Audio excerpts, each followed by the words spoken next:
I think I'm in love, but I've been feeling otherwise. These flutters in my stomach aren't butterflies, but cutting knives and not the butter kind. And if you listen close when she begins to speak, you'll hear a couple hundred sighs in the collective shut of eyes. Letters linger on her lips like lullabies. I think I've drowned a couple times inside her opal-colored eyes. She could do something as simple as sit down with the grace of Olympic dives. A perfect 10 photo shutter finish on her cocoa butter thighs.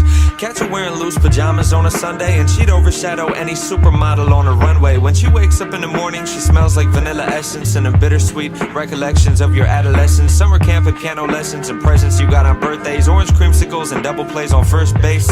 And walk past her in the halls, and if your shoulders feel the slightest brush, you might melt to liquid gold, the lightest kind of Midas touch. I've seen the way she drinks espresso during classes and reshapes a paper cup into an emerald-covered chalice. Sugar packets pouring crystals, napkin origami cranes, gunning gorgeous glances to me through her Giorgio Armani frames. She's nearly perfect in almost every way.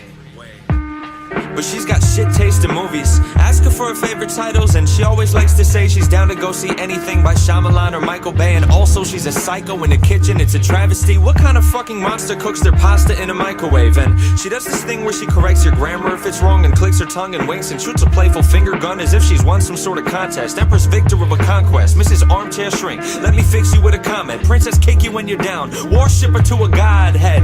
It seldom happens that she listens to my voice and doesn't chime in quick with unsolicited advice. An unapologetic tyrant, a passive-aggressive rivalry. Ask her a question and catch a handful of sass and irony. And trust me, really, she is just the worst of board games. Debates about the rules like legislators at a court case. Tampers with the scales of justice, wielding pencils as her gavel. Once I even caught her cheating while she kept the score in Scrabble. She's a fucking wreck at checkers, plays Monopoly sloppily, always bringing up disputes and games of Trivia Pursuit. Sucks at Battleship and Risk, she fights better hand to hand. And don't even get me started about how trash she is at Candyland. Like you can't be bad at that game, yet you lose all the time. It doesn't make any sense.